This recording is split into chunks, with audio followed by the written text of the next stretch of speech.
Assalamualaikum warahmatullahi wabarakatuh.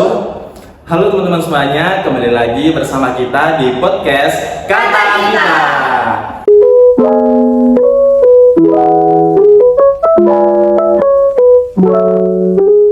Nah, sebelum masuk ke pembahasan podcast kali ini, alangkah lebih baiknya kita perkenalan dulu nih. Sebelumnya kenalin, namaku Muhammad Fuad Effendi, biasa dipanggil Fuad. Aku mahasiswa PBSI di Universitas Jember, dan silakan teman saya perkenalan dulu. Halo, nama aku Sofia. Aku juga berasal dari jurusan yang sama dengan saudara Fuad, yakni IBS. Halo, perkenalkan nama aku Cosal Sabila. Aku mahasiswa PMM 3 Universitas Jember. Asal univku Universitas Syamkuala, Aceh. Aduh, Kak Salsa dari Aceh ya? Jauh banget, jauh-jauh kesini buat belajar. Nah, keren banget. Nah, masuk nih kita ke bagian pembahasan kita kali ini. Nah, sebelum itu kita semua di sini mengambil satu artikel nih, karya Julia Alyu Firdausi yang berjudul Resepsi Pembaca Novel Laut Bercerita karya Leila Eskudori, kajian estetika eksperimental. Nah, nanti kita bareng-bareng akan membedah tentang novel ini beserta buku-bukunya seperti itu. Oke, masuk nih di bagian pembahasan kita kali ini. Yang pertama kita masuk ke bagian permasalahan. Jadi pasti di sebuah artikel itu terdapat permasalahannya, teman-teman. Nah, itu permasalahan kita kali ini ada 3 masalah nih. Nah, bisa disebutkan oleh teman saya, Kak Aisyah?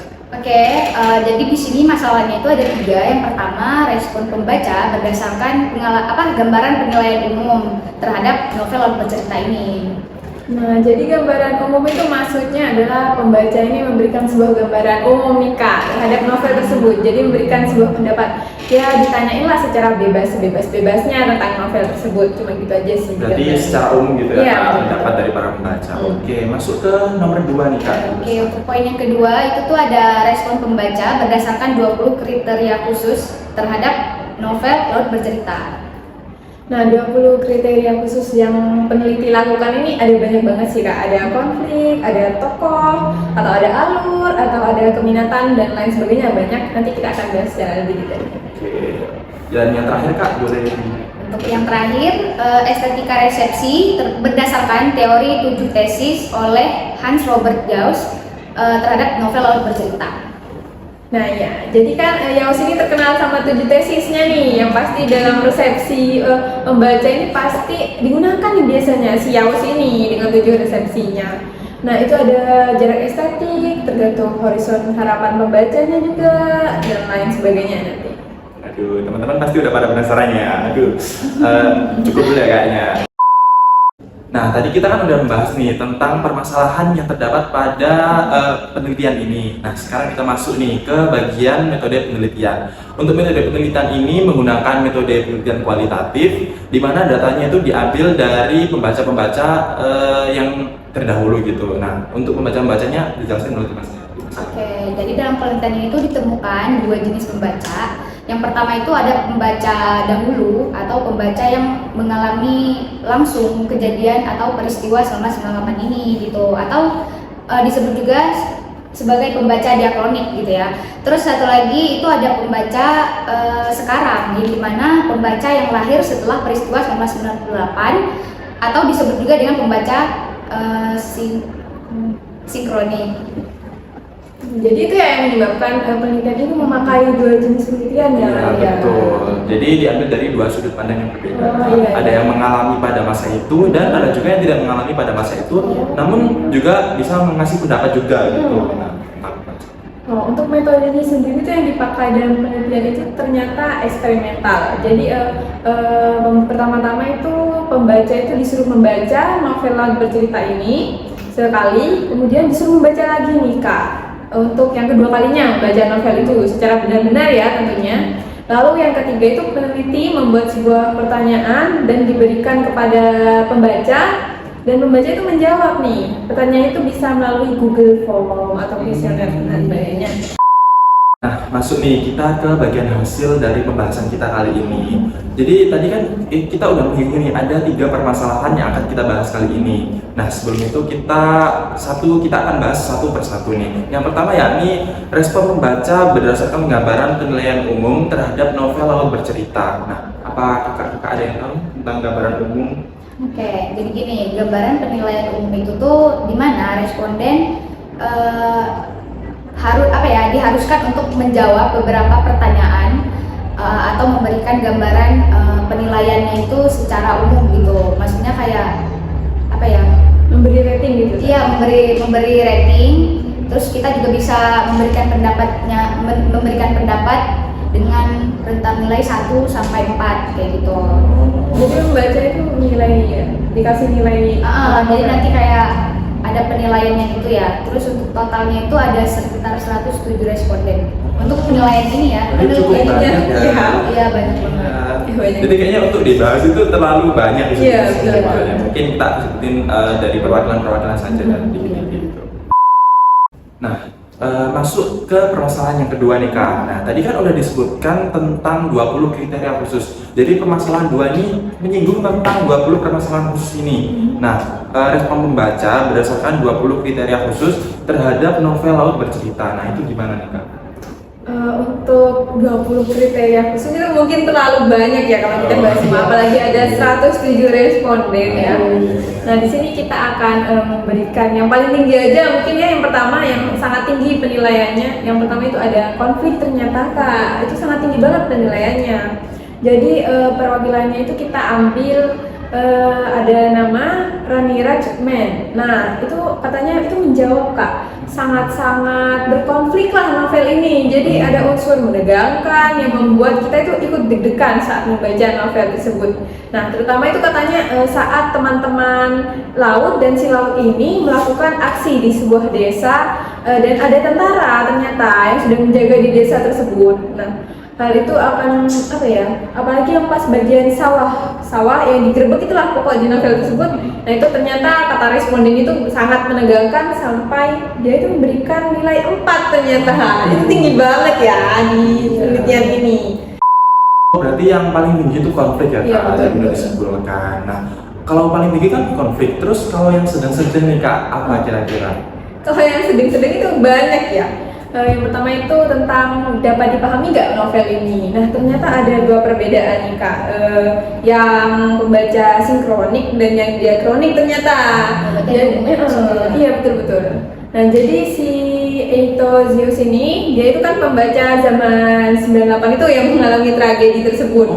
Nah, itu lebih memahami novel tersebut ternyata. Cerita-cerita yang ada di dalam novel itu lebih relate lah bagi dia ya. Ya, mungkin karena dia Mengalami, ada iya. pada zaman itu. Nah iya, untuk yang zaman-zaman sekarang atau sinkronik itu mungkin kurang memahami katanya Kak, sehingga memberikan nilai 2 gitu ya.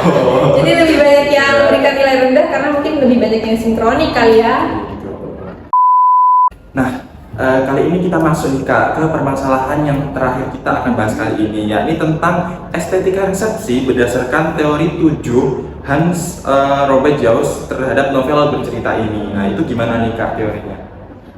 Untuk teorinya ini kan ada 7 ya, jadi kita bedah satu-satu terlebih dahulu ya. Yang pertama itu ada pengalaman pembaca ternyata.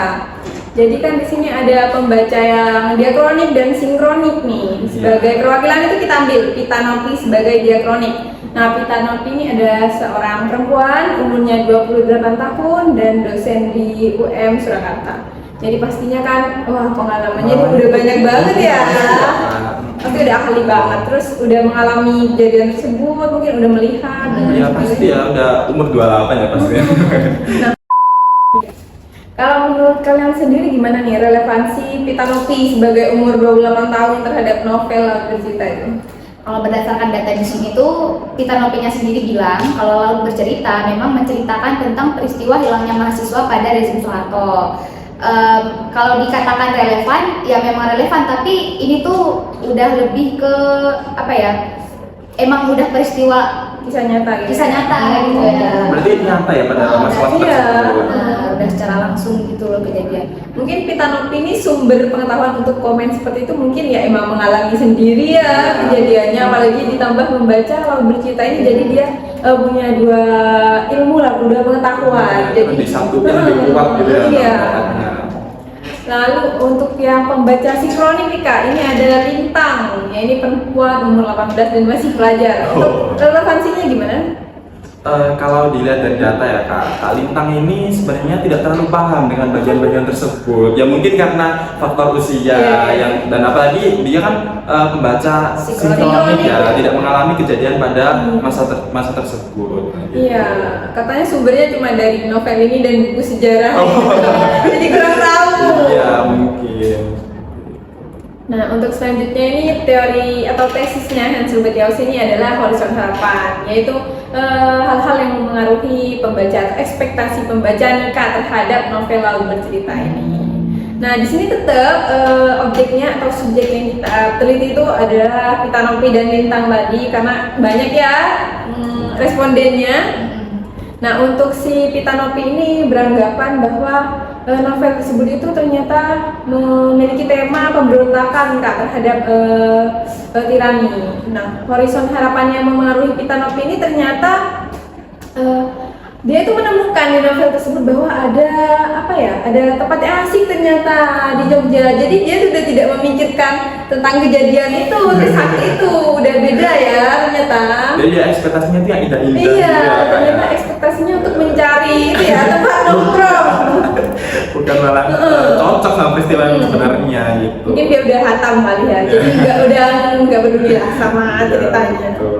Sedangkan untuk yang sinkronik ini masih ada Lintang. Ternyata dia itu beranggapan bahwa tema utama dalam novel ini adalah penculikan aktivis pada tahun 98 dan keluarga yang kehilangan. Nah, katanya itu menurut saya sangat unik karena jarang ada novel yang mengangkat tema tersebut, terutama sampai keadaan keluarga setelah ditinggalkan. Nah, maksud aku nih tadi yang jelasin aku pertama.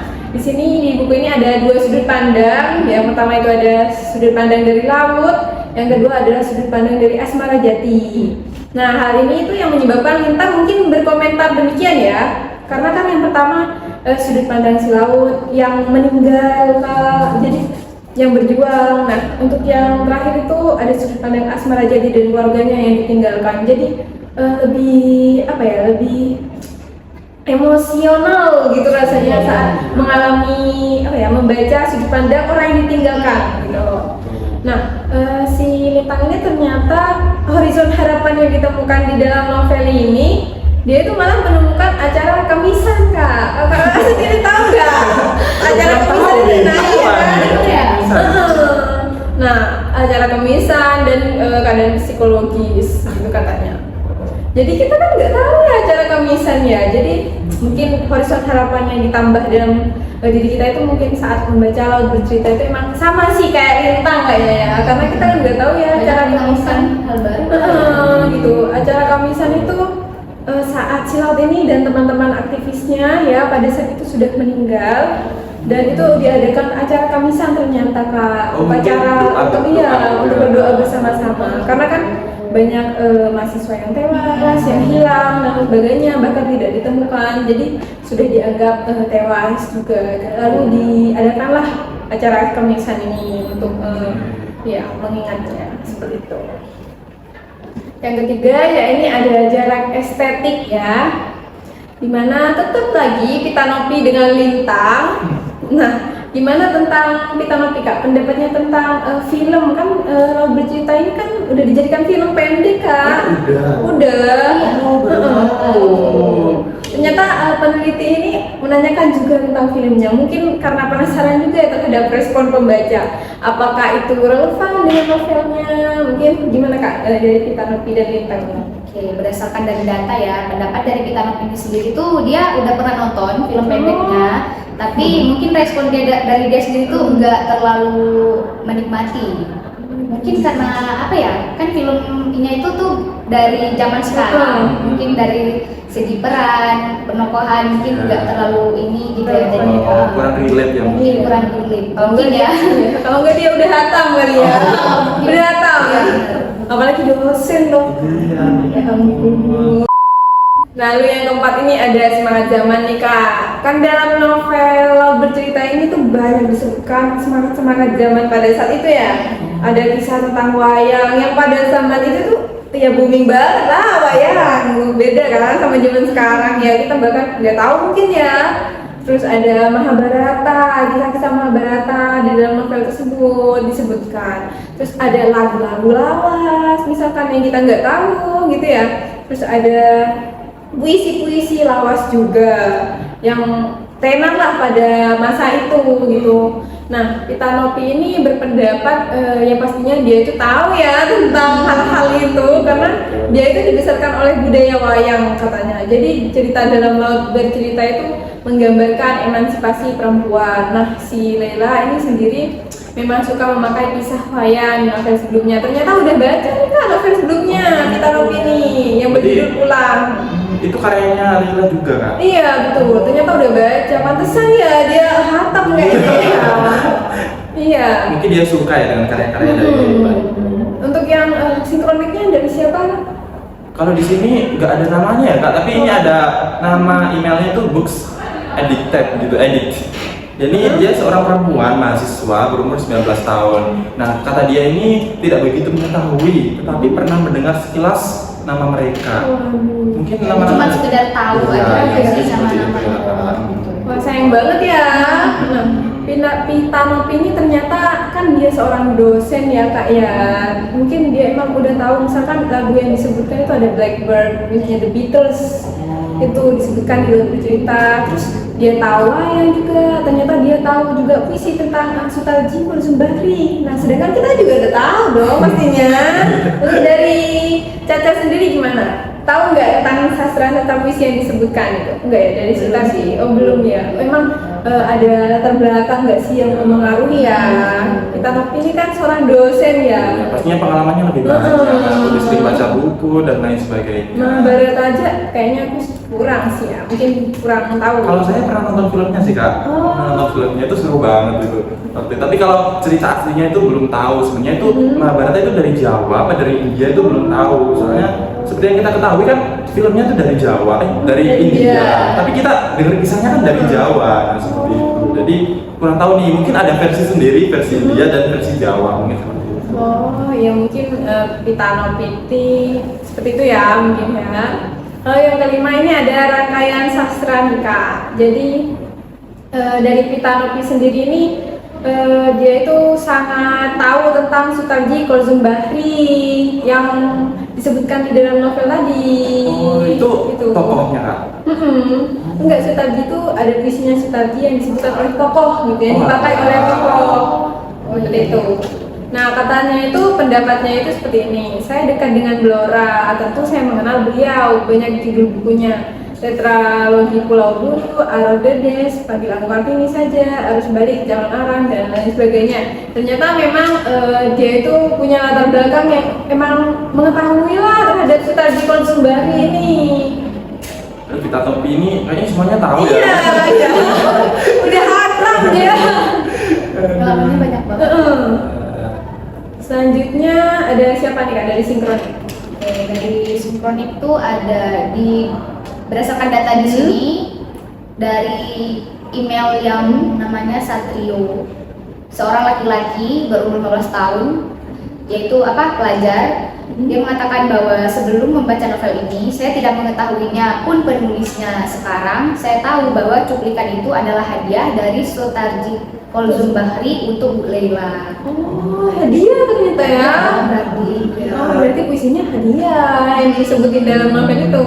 By the way ini Kak Satrio ini keren banget ya. Iya. 15 tahun baca novel bercerita itu kan keren. Ya, aduh keren banget. Apalagi udah tahu ya tentang Sutarji. Di sini katanya saya mengetahuinya dari tetralogi yang beberapa tahun belakangan banyak muncul. Berarti dia juga udah baca sebelumnya. Iya, keren banget gila.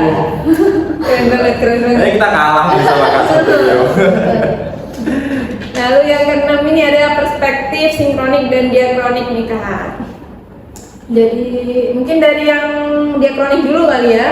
Iya, tadi kan kita udah bahas tentang apa ya Kak Pitanopi ya. Iya. Beda nih. Di sini beda. Di sini terdapat dari email catatan Lukti. Nggak tahu ya ini namanya Lukti atau siapa. Dia seorang perempuan umur 32 dan seorang pustakawan. Katanya itu iya karena jarang ditemukan novel sejarah keren seperti ini dan dia merasa kembali nih ke tahun tersebut. Jadi dia merasa kalau dia tuh flashback gitu kan dia ngalamin pada tahun tersebut. Iya. Nah kayak ya pengalamannya lah seperti itu. Berarti kualitasnya sebagus itu ya? Iya, katanya di sini juga dibandingkan novel-novel sebelumnya ini tuh lebih berkualitas gitu katanya Kak. Iya, dari Satrio mungkin dari Satrio. Kalau dari Satrio sendiri yang pelajar umur 15 tahun tadi mengatakan kalau novel itu apa ya, novel fiksi sejarah pertama yang apa tentang gambaran umum peristiwa 98 dan kehidupannya itu benar-benar mahasiswa di tahun-tahun tersebut kayak gitu. Keren banget ya. Keren. Ini memiliki dua sudut pandang yang berbeda dari sinkronik dan diakronik, begitu ya teman-teman ya. Perspektif dari sinkronik dan diakronik dilihat dari pembacanya ya, dari pembacanya. Nah, yang terakhir nih Kak, sejarah sastra umumnya dalam novel lagu Masuk ke cerita. bagian sejarah. Ini kayaknya bagian inti ya sih dari Iya. novel ini, bagian sejarahnya. Betul. Gimana nih Kak tentang sejarahnya nih? Ada dua responden di sini, yakni Yuni Atul Ulfa dan Rahmadifa. Ini gimana nih Kak? Bisa dibacakan? Kalau kita sendiri kita ambil yang sinkronik dulu lah ya. Sebenarnya tadi kan kita bahas diakronik terlebih dahulu, mungkin dari sinkronik. Di sini ada Rahmadifa. Dia itu umur 18 dan seorang pelajar. Nah, ternyata dia itu sangat tertarik nih Kak sama novel ini. Nah, oleh karena itu dia ternyata pengen lanjut baca novel yang lain punyanya Leila S. Chidori. Termasuk memotivasi gitu ya buat lebih membaca lebih banyak gitu. Betul. Nah, terus dikiranya katanya historical fiction dari luar negeri, padahal lokal gitu. Berarti keren banget. Keren banget, saking kerennya ya kali ya. Dia sampai mikir dari luar negeri ya. Terus selanjutnya dia bakal baca dari novel pulang gitu katanya. Jadi lebih memahami katanya beban psikologi keluarga korban penculikan dan berempati atas perjuangan panjang mereka si aktivis ini. Mungkin yang diakronik. Oke, untuk diakronik itu tadi yang kayak disebutkan sama masnya itu ada Yuniati Ulfa. Dia tuh seorang perempuan berumur 29 tahun sebagai apa? Karyawan swasta. Beliau mengatakan iya karena membaca sejarah yang dikemas dalam novel sangat mudah dalam memberikan pengetahuan, tidak terlalu serius. Jadi membaca novel tetap bisa mendapat informasi tentang sejarah. Jadi walaupun dari novel aja Kita bisa dapat ilmu-ilmu tentang sejarahnya gitu ya. Dan tidak membosankan ya. Ah, Baca novel baca novel kan bosan Iya, ngantuk. apalagi tentang sejarah ya. Iya, betul Pasti banget. banyak tuh yang minat. Betul. Katanya dia juga dapat nilai nih Kak. Saya harus setia pada idealisme. Aduh. Kayak tokohnya ya. Iya. Oke, mungkin itu aja ya dari yang 7 tesis Hans Robert Yao. Dan mungkin sampai sini aja ya pembahasan kita hari ini. Waduh. Kayaknya kita berjumpa nih di episode-episode selanjutnya yang akan kita bahas lebih lanjut.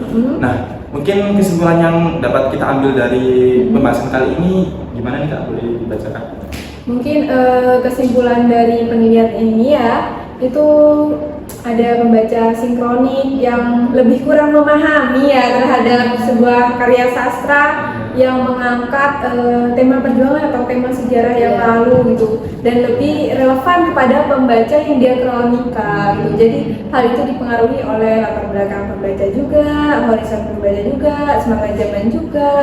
Pasti kan semangat zamannya kita berbeda dengan semangat zaman terdahulu ya tentunya. Jadi itu yang menyebabkan adanya perbedaan di penelitian ini. Ternyata itu standar deviasinya itu 0,45 yang memahami makna dan daya tariknya gitu. Di samping itu para pembaca udah keren, bisa baca novel ini terus ngasih pendapat juga tentang novel ini dan mengambil pelajaran-pelajaran apa aja yang dari novel ini. Itu udah keren banget sih. Kayaknya kita harus banyak ngambil pelajaran dari novel ini dan dari para pembacanya juga. Gitu. Berarti dari novel ini tuh kayak menarik banyak peminat gak sih? Iya, betul. Terus kayak mereka apa ya, novel-novel ini dapat diterima dengan baik gitu oleh para pembaca. Sukai lah. Baik ya, mungkin itu saja dari kita. Apabila ada kurang lebihnya, kita mohon maaf dan sampai jumpa di podcast selanjutnya.